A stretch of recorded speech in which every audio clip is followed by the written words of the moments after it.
the money's supposed to go to the school, we put it in the school, and if they allocate that same amount of money and leave it there, don't take it out. Right, it comes back to being responsible. Thank you for your question. It comes back to being responsible taxpayer dollars and being honest and upfront and transparent. Those things need to be laid out for the folks of Michigan to see. As far as education and funding, Michigan Fair Tax, something I'm a huge proponent of, been endorsed by the Michigan Fair Tax Association, would work towards guaranteeing revenue sharing of local schools. And one of my other platforms is equal funding per student, period. I don't care which district you're in, period. Equal funding. That's going to go a long way. We need to go to local control with our schools. We need to go to a defined benefits package to the teachers and the school employees. And I like competition. I like vouchers, and I like to see privatization of as many services as possible. That puts jobs right back into our local economy. That keeps people working.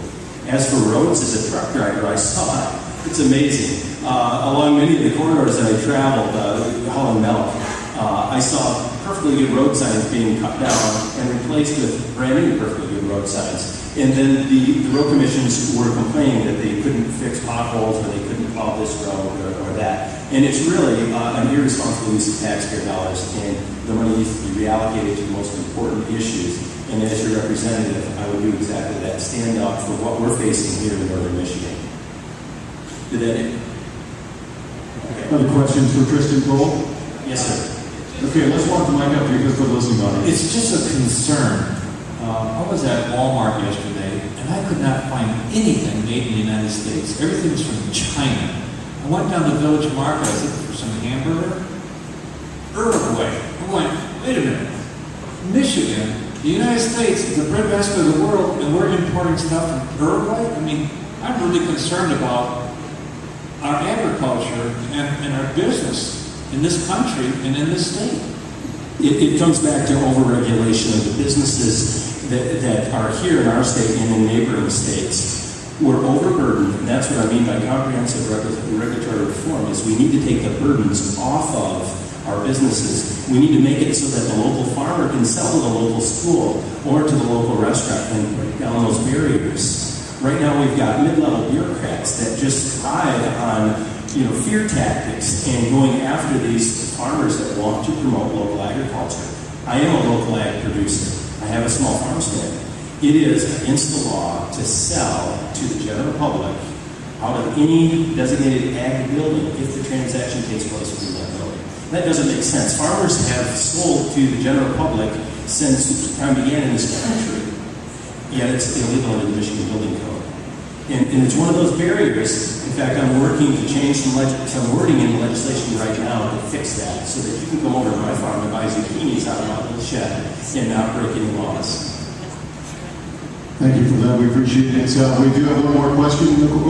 Gentlemen, got the first one. Let's get you next time. The fair tax, basically, it's eliminating all. Sir, you want to get close to that microphone? The fair tax will basically eliminate all taxes in the state. Business taxes. All business taxes. How much revenue reduction will there be in net revenue reduction, and what programs will be eliminated to fund it? Well, there's a lot of programs that need to be eliminated because they will no longer be necessary when our economy recovers through the Michigan Fair Tax. See, folks, businesses don't pay taxes, people pay taxes. Businesses embed the cost of taxation within their goods and services. How much? It will replace the revenue that we have right now coming into the state. 9.75% flat sales tax. There's a rebate built in to cover the fixed income earners and low-income citizens in our state up to the federal poverty level. They would receive up front, at the beginning of the month, a check to cover those taxes. I believe it's $22,000 for the federal poverty level. And the revenue to the government is also capped so that as our economy improves and we recover, there's not an unlimited stream and increase of money to the government. In fact, the sales tax would then come down.